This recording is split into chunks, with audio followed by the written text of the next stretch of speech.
pemerintah Indonesia terus berupaya untuk memenuhi kebutuhan vaksin COVID-19. Jadi guna mempercepat terwujudnya herd immunity dan membangun citra positif Bali juga ini di dunia internasional. Jadi Pemprov Bali pun terus menggencarkan program vaksinasi COVID-19.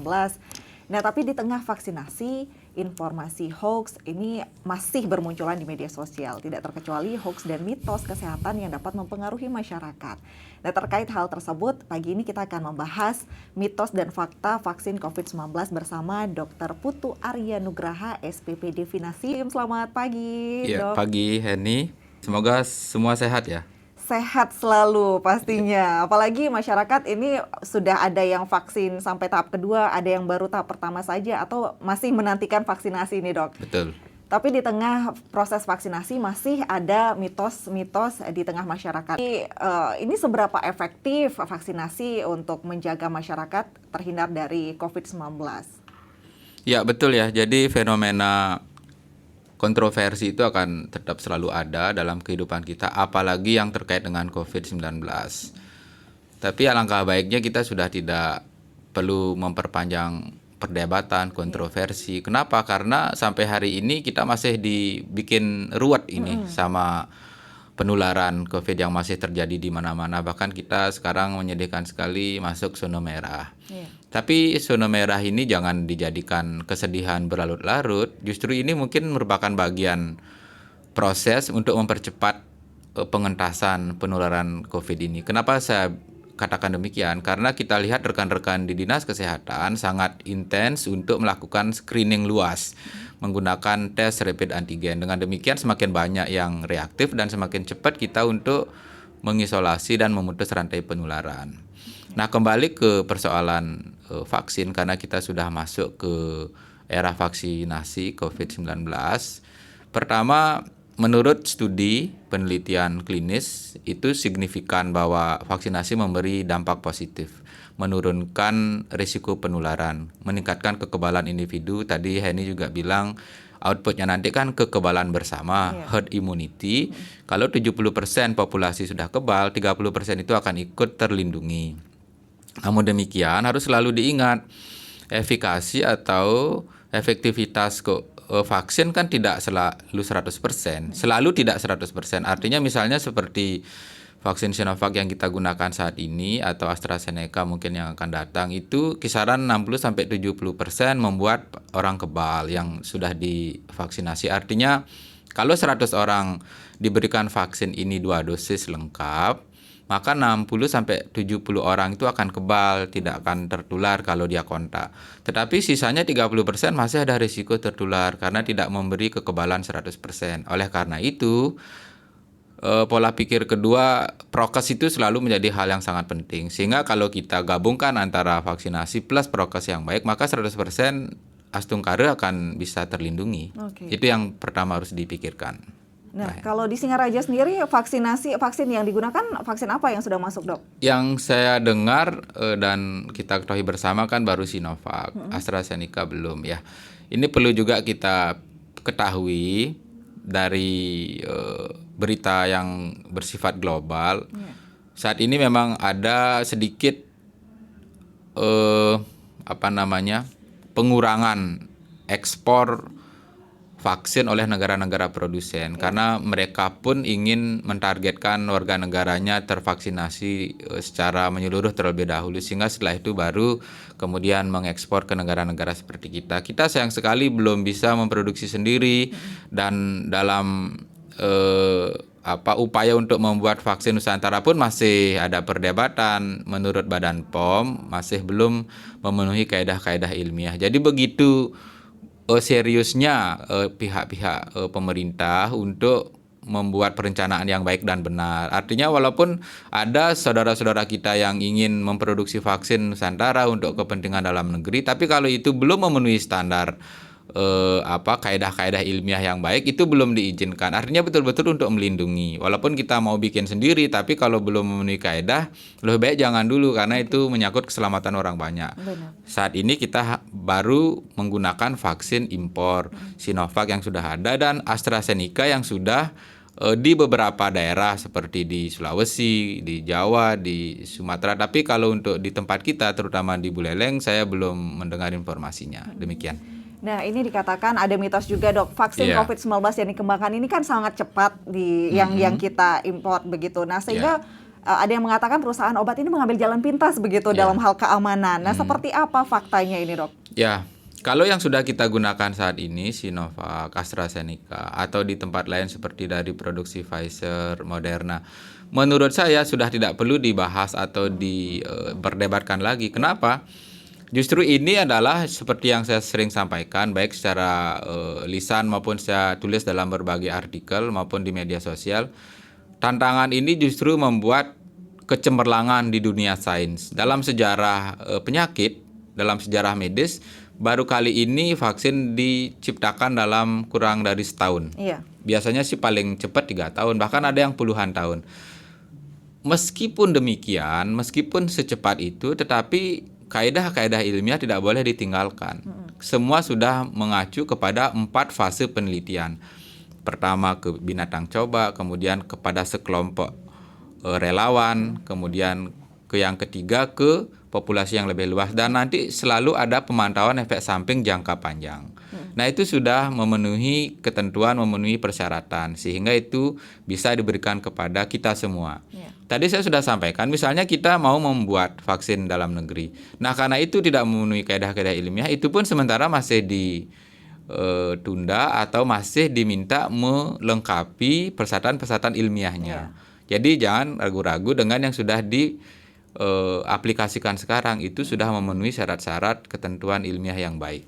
Nah, jadi setelah ini masyarakat yang mendapatkan vaksin, ada juga mitosnya mengatakan jika sudah mendapatkan vaksin itu akan jadi positif. Nah, bahkan ada yang setelah vaksin pun setelah cek antibodi itu reaktif, Dok. Iya. Faktanya seperti apa ini? Ya, saya mulai dari yang terakhir. Kalau sudah mendapatkan vaksin, justru targetnya adalah antibodinya reaktif. Kan kita ingin menginduksi antibodi kita. Jadi kemudian kalau kita sudah vaksin misalnya 2 dosis, melakukan tes antibodi itu, tes cepat antibodi itu tujuannya adalah agar justru hasilnya reaktif. Kalau tidak reaktif berarti vaksinasi yang diberikan itu tidak efektif. Artinya tidak mampu menstimulasi atau memicu daya tahan tubuh pada pasien, pada orang yang divaksinasi. Itu yang pertama. Yang kedua, saya sudah katakan, dosis lengkap sekalipun 2 penyuntikan dengan interval 2 minggu belum tentu dapat memberi kekebalan 100% kepada seseorang. Dia bisa saja masuk ke 30 orang yang kemudian tidak kebal akibat vaksinasi ini, sehingga dia akan tetap berisiko tertular kalau kontak dengan penderita. Oleh karena itu, pola pikir prokes itu tidak bisa diabaikan gara-gara hanya sudah mendapat vaksinasi COVID. Terus yang ketiga, ada kemungkinan orang-orang ini sudah terinfeksi sebelum imunisasi, sebelum vaksinasi, sehingga seakan-akan setelah divaksinasi dia terinfeksi. Padahal yang terakhir saya katakan, yang keempat, vaksinasi ini platformnya adalah virus yang sudah mati, sehingga sudah bisa dipastikan tidak akan membuat seseorang menjadi tertular atau menjadi pengidap COVID karena dari bersumber vaksin itu sendiri. Itu tidak bisa karena vaksin yang digunakan adalah virus yang sudah mati. Oke. Ya. Jadi ini malah ada fenomena begini, Dok. Jadi setelah disuntik vaksin, mungkin banyak yang bertanya apakah tubuhnya sudah membentuk antibodi begitu. Nah, kalau sudah terbentuk, apakah antibodi itu cukup untuk melindungi diri dari virus? Bahkan ada yang beramai untuk cek antibodi ini, Dok. Boleh. Apakah cek antibodi itu diperlukan untuk mengetahui Iya. seberapa besar antibodi kita sudah terbentuk begitu? Iya. Jadi secara teoritis setelah 2 minggu ya dari suntikan pertama itu terbentuk separuh kekebalan. Oleh karena itu kenapa kemudian penelitian menunjukkan perlu disuntik yang kedua setelah 14 hari. Sehingga diasumsikan nanti setelah sebulan terbentuk kekebalan yang sempurna. Itu. Nah, ini ada 2 cara berpikir. Yang satu adalah program negara yang tidak keluar biaya.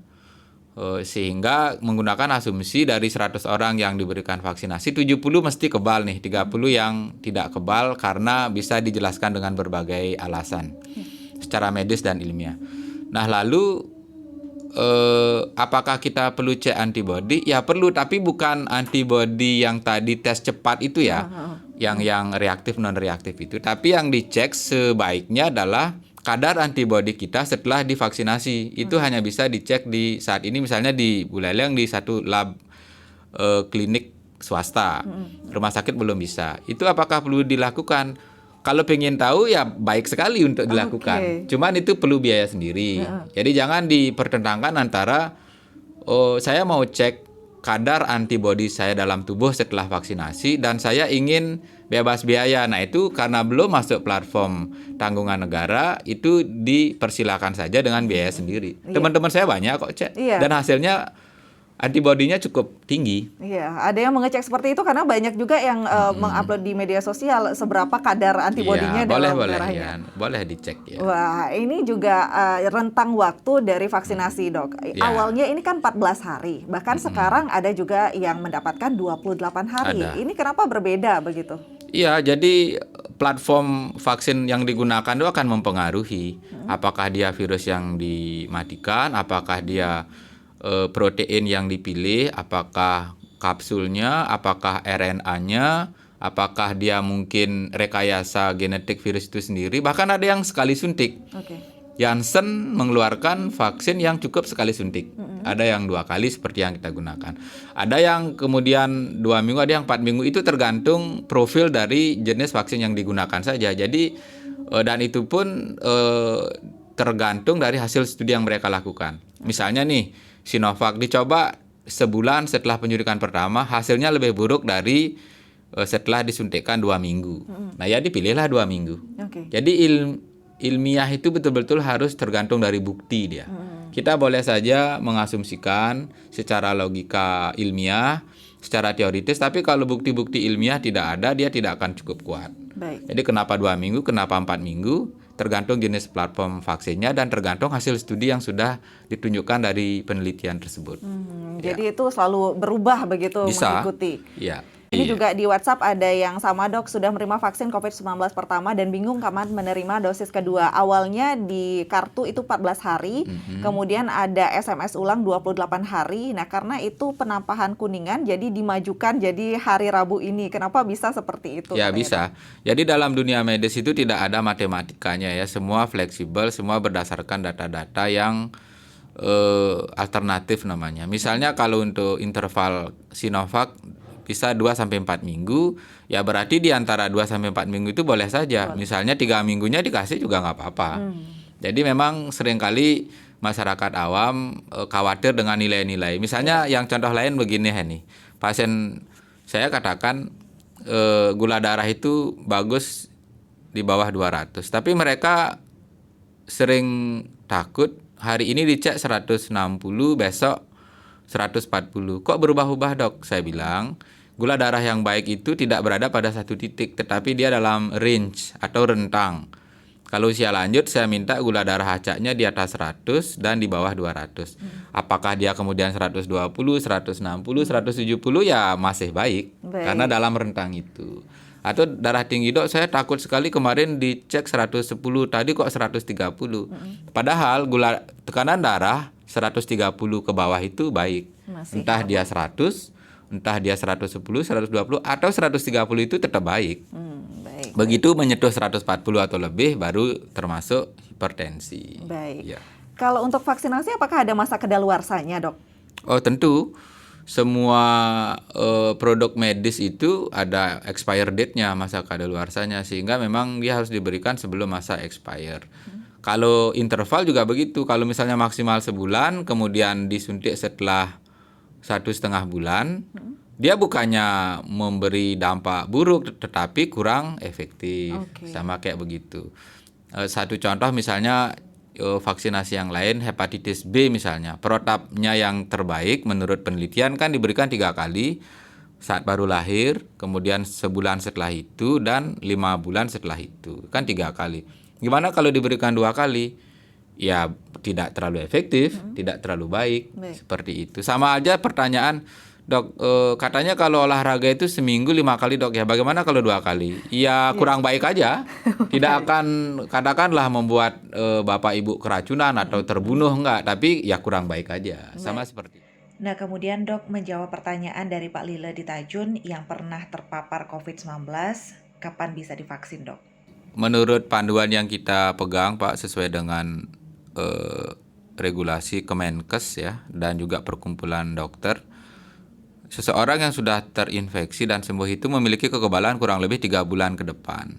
Sehingga apakah boleh divaksin secepatnya, misalnya sebelum 3 bulan? Boleh-boleh aja, Pak. Cuman mungkin tidak terlalu efektif karena Bapak sudah dalam posisi kebal. Artinya contoh lain, misalnya Bapak udah punya uang banyak, apakah perlu dikasih uang? Kan belum tentu. Nanti setelah 3 bulan uang Bapak habis, nanti saya kasih lagi. Itu contohnya. Apalagi saat ini ada skala prioritas, mungkin yang belum kebal akan diberikan. Orang yang sudah kena COVID kan 2 aja kemungkinannya. Mohon maaf, ada yang memburuk kemudian meninggal, ada yang sembuh kebal. Itu 3 bulan dianggap masih memiliki titer antibody dan nanti setelah 3 bulan diizinkan untuk vaksin lagi. Itu. Baik, setelah 3 bulan berarti Iya, dok ya. Tapi jika tidak divaksin bagaimana dok? Kalau tidak divaksin, sisa antibodinya akan semakin menipis dan akan tetap berisiko dia tertular kalau kontak, gitu kan. Makanya tetap diberikan peluang untuk vaksin untuk mendapatkan kekebalan lagi. Ya ini mirip dengan kasus di Eropa, misalnya orang tua di sana setiap tahun musim dingin dia harus vaksin influenza.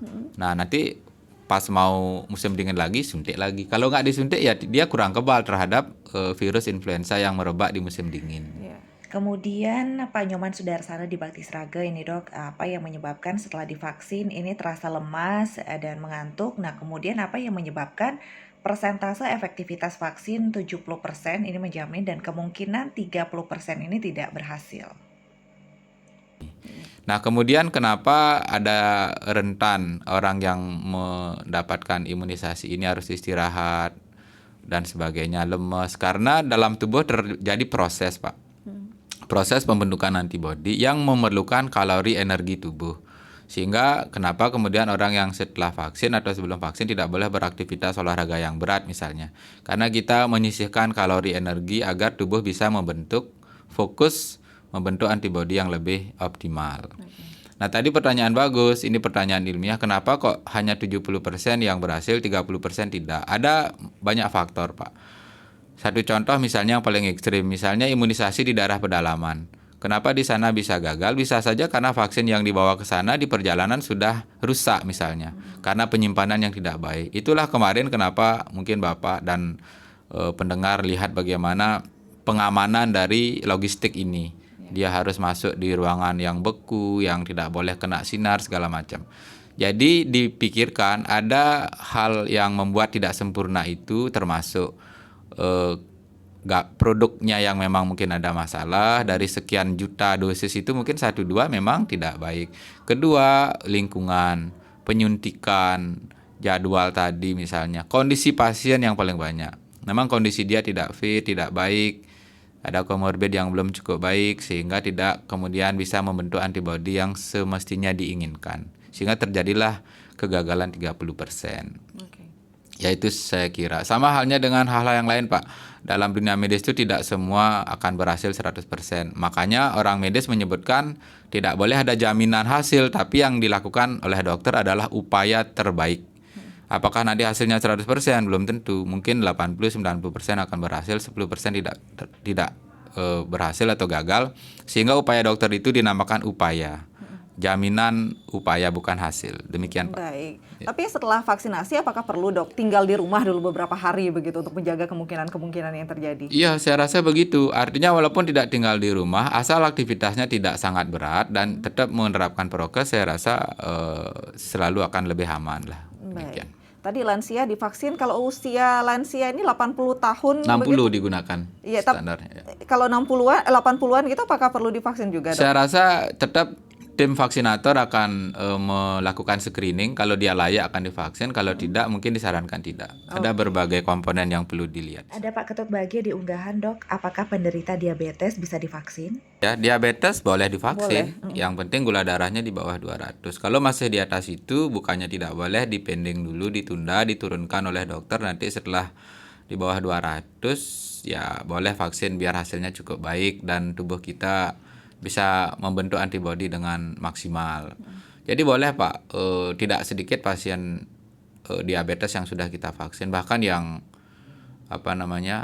punya riwayat kanker misalnya, darah yang sudah terkontrol dengan baik, atau jantung, paru, banyak yang kita sudah vaksin. Komorbid namanya, tapi sudah terkendali. Nah, mungkin karena biasanya kalau ada yang komorbid tersebut diminta rekomendasi dari dokter begitu. Iya, nah, karena boleh. Karena itu jadinya batal divaksin begitu, Dok. Mestinya ditindaklanjuti.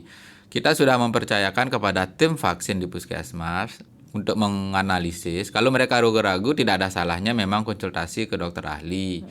Ke tempat saya banyak kok, dan saya berikan rekomendasi, dan itu tidak perlu biaya. Kalau cuma memberi rekomendasi aja, biar tidak menjadi kendala nanti. Nah, itu mungkin jadi kendala. Wah, ini ke dokter lagi nanti biaya lagi begitu takutnya, Dok. Pertama kan vaksin sendiri tidak ada biaya, di Puskesmas gratis. Kalau misalnya bertanya ke tempat saya, ya saya berikan jawaban saya, tidak perlu memikirkan biaya karena ini program nasional, saya ingin membantu saja. Baik. Ya, silakan Pak, nanti ditindaklanjuti, jangan berhenti, harus dilakukan upaya biar nanti Bapak menjadi kandidat yang tepat untuk vaksinasi. Baik, boleh divaksinasi Boleh Pak Ketut dong, Bagio. ya. Pak Sutaya di Tejakula, Dok. Iya. Nah, Pak Sutaya, betul, saya juga sependapat dengan Bapak. Setelah vaksin ya tidak boleh abai, prokes tetap jalan. Sehingga kalau 70% terlindungi dari vaksin, 30%-nya nanti dari prokes, sehingga hampir 100% lah kita bebas dari penularan. Data yang menarik Pak, memang dulu sebelum vaksinasi, karena kan nakes mendapat prioritas. Setiap hari saya mendapat hasil pemeriksaan tes PCR, dan selalu ada nakes yang kena, dan jumlahnya cukup banyak. Tapi begitu selesai program vaksinasi, hampir tidak ada lagi nakes kami yang tertular. Tapi kami sampaikan, beberapa nakes kami yang karena hamil misalnya belum mendapat vaksin, dia terinfeksi tapi gejala ringan. Dan satu lagi, ada nakes kami yang sudah vaksin tapi tertular, itu hanya 1 orang. Setelah dianalisis ternyata dia dapatkan dari klaster keluarga. 5 orang anggota keluarganya, 5-5-nya kita rawat di rumah sakit. Tetapi umumnya gejala ringan sedang. Sehingga yang perlu menyampaikan tambahan, vaksinasi ini ternyata tidak hanya untuk mencegah penularan, tetapi untuk menurunkan derajat sakit kalau terinfeksi. Jadi kalau tidak vaksin, dia derajat bisa sedang berat, tapi dengan vaksinasi COVID, walaupun dia tertular, nanti gejalanya menjadi ringan. Ya. Baik. Untuk meminimalisir kemungkinan Gejala beratnya, iya. Dok ya. Nah, ini jika sudah vaksin 1 kali dan tidak melanjutkan kedua, apakah ada efeknya nanti? Oh iya, ya efeknya kurang baik saja. Sama misalnya kalau dalam sehari kita makan 3 kali nih, gimana kalau kita makan 2 kali aja? Ya mungkin kurang baik saja gitu. Kurang kuat badannya kan gitu. Baik. Jadi pembentukan imunnya juga kurang maksimal. Kurang kan begitu, maksimal, ya. mending 2 kali begitu. Ya karena memang menurut penelitian seperti itu yang disarankan. Ini terkait dengan puasa. Apakah puasa katanya halangi pembentukan daya tahan tubuh usai vaksin? Nah, buat teman-teman yang puasa, saya rasa puasa sebetulnya sehat ya untuk tubuh. Jadi tidak perlu khawatir akan menurunkan kemampuan tubuh membentuk imun. Jadi puasa sendiri merupakan tradisi yang sehat. Hanya saja pada beberapa kasus seperti gangguan lambung saja perlu lebih cermat ya, bagaimana biar nggak kumat emahnya. Jadi mungkin waktu berbuka puasa dan sahur itu betul-betul mendapat asupan makanan yang cukup, sehingga nanti keadaan lambungnya stabil sampai sore hari sebelum buka puasa. Dan bisa juga dengan ditambahkan obat emah untuk pencegahan. Tapi terkait imunisasi, saya rasa tidak akan menjadi penghalang yang signifikan atau bermakna untuk pembentukan kekebalan tubuhnya. Berarti tidak Ya. berpengaruh, Iya, Dok ya. tidak. Dan waktu vaksinasi pun saat berpuasa apakah perlu diatur juga, Dok? Misalnya sore-sore baru divaksinasi sebelum buka begitu. Iya, mungkin lebih baik demikian. Jadi karena vaksin memerlukan keadaan tubuh yang cukup baik. Kalau puasa itu kan walaupun secara signifikan tidak akan mempengaruhi sistem pembentukan imun dalam tubuh, sebaiknya ya mungkin pagi setelah dekat-dekat setelah sahur atau sore-sore menjelang buka puasa juga bisa dilakukan. Baik. Lebih baik ya. Dok, ini ada yang WhatsApp juga. Ini ada mitos juga, katanya vaksin merubah DNA. Katanya dalam vaksin dikatakan ada sel kera dan bahan pengawet. Bagaimana itu, Dok, faktanya? Iya, jadi agen yang kemudian bisa menginduksi atau merangsang kekebalan tubuh kita yang spesifik itu tidak bisa dimasukkan tersendiri. Dia harus ada pembawanya, kariernya. Nah, itu terbentuk dari zat-zat yang lain. Kemudian pembentukan segmen-segmen antigen, zat antigenik itu juga tidak bisa langsung. Dia memerlukan katalisator, zat-zat penambah seperti kemarin menggunakan protein babi, misalnya protein kera. Itu hal yang lumrah di dunia medis. Namun nanti yang dimasukkan ke dalam tubuh ya sebetulnya tersisa agen daripada zat antigenik itu sendiri. Zat antigenik itu adalah zat yang menstimulasi kekebalan. Yang saya sudah sebutkan tadi, apakah badan virus yang sudah mati atau yang dilemahkan atau virus rekayasa atau RNA-nya saja yang ditiru. Jadi kalau dalam proses pembuatannya mungkin saja menggunakan protein-protein hewani. Karena kalau protein yang lain kadang-kala tumbuhan atau manusia kan justru sulit. Kalau tumbuhan mungkin tidak efektif karena beda karakteristik. Kalau kita kan mirip dengan binatang lah, proses dalam tubuh kita, fisiologis tubuh kita pasti beda dengan tumbuhan. Tapi kalau protein manusia kan tidak etis. Misalnya bagaimana mengambil jaringan tubuh manusia untuk digunakan membuat vaksinasi kan tidak etis, sehingga digunakanlah hewan-hewan ini. Dan saya rasa itu tidak akan melanggar apapun karena sudah di bawah kepentingan sains dan ilmu pengetahuan. Dan itu tidak merubah DNA kita? Oh, tentu saja tidak. Jadi merubah DNA itu sesuatu yang sedemikian sulit dan kerja yang besar ya, tidak semudah dengan memasukkan vaksin imunisasi saja. Untuk mengubah DNA kita itu perlu tindakan-tindakan yang berat dan sulit dan itu belum pernah dilakukan sampai saat ini dan belum berhasil. Walaupun dalam film-film memang ya ada kejadian-kejadian seperti itu, tapi dalam dunia nyata medis itu mutasi genetik itu justru terjadi lebih banyak karena alami, seperti pasien-pasien dengan kanker. Kedua, karena radiasi sinar X. Jadi teman-teman kita yang bekerja di Rongsen ya, di lab Rongsen itu berisiko, sehingga mereka diproteksi dengan suatu pakaian khusus atau menggunakan zat kimia tertentu yang membuat tubuh mengalami mutasi. Jadi mutasi itu justru terjadi tanpa dikehendaki, tidak dilakukan dengan cara-cara misalnya memasukkan imunisasi. Baik.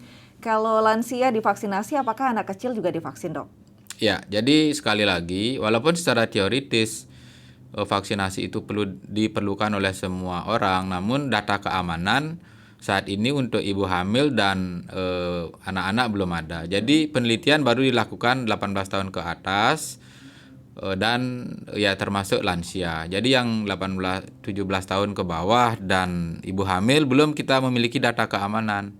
Bisa saja esok hari atau minggu depan sudah ada data keamanannya bahwa pada anak-anak dan ibu hamil aman, memberi manfaat, maka akan dilakukan juga. Dan ini berkembang terus akan pengetahuan berkembang ini. Sangat dinamis. Ya? Artinya jangan masyarakat kemudian membuat kesimpulan ilmu kita ini berubah-ubah dan tidak konsisten. Bingung, bukan bingung, tapi memang itulah hasil studi penelitian yang baru selesai dilakukan dan itu dijadikan dasar kesimpulan.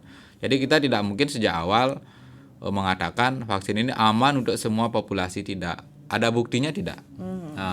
Beberapa jenis vaksin pada ibu hamil justru sudah dilakukan di negara lain, tapi di tempat kita menunggu hasil studi dulu. Baik. Harus divaksin, tidak cukup suplemen dan makanan bergizi saja untuk mencegah COVID-19, Dok ya? Tata laksana wabah COVID ini selalu mulai dari diri sendiri, kemudian keluarga, lingkungan, dan kita lihat negara sudah mengambil peran yang sangat baik dalam hal tata laksana imunisasi atau vaksinasi COVID-19. Kita sebagai warga negara kembali saja untuk menerapkan prokes, kemudian menjaga imun, dan bantu melalui media yang baik, menyebarkan informasi yang sesuai, yang realistis, dan berdasarkan dari keterangan yang berkompeten. Misalnya seperti saat ini kita ada interaktif mengenai fakta dan mitos misalnya, sehingga semakin banyak informasi yang beredar itu benar dan baik, maka program pengentasan penularan wabah ini saya rasa akan lebih cepat teratasi. Terima kasih. Karena memang ilmunya ini selalu berubah, maksudnya selalu berkembang, Dok, ya. Iya, Jadi betul. banyak juga yang masih share informasi-informasi lama itu Betul. disebarkan yang sekarang memang Ya. itu sudah tidak relevan begitu. Betul, contohnya dulu awal-awal kita melakukan tes rapid antibody. Sekarang sudah coba cek ke seluruh rumah sakit, puskesmas, atau katakanlah pelaku perjalanan itu sudah tidak apply lagi. Gitu. Sekarang minimal tes rapid antigen dan tentu saja yang paling baik swab PCR. Jadi banyak hal lah akan terjadi perkembangan, perubahan, dan itu mengacu kepada kebenaran gitu, bukan Baik, kebingungan. terima kasih banyak, Dok. Ini Ya. meluruskan mitos-mitos yang ada di masyarakat, kemudian memaparkan juga fakta-fakta terkait COVID-19. Terima kasih banyak, Dr. Putu Arya Nugraha, SPPD Finasim, pagi ini di Dialog Pagi Lintas Singaraja Pagi. Tetap selalu sehat, Dok. Selamat beraktivitas Terima kasih, kembali. selamat pagi, salam sehat semuanya. Terima kasih sudah menonton videonya. Jangan lupa untuk aktifin loncengnya biar lebih semangat lagi untuk edit videonya. Dah.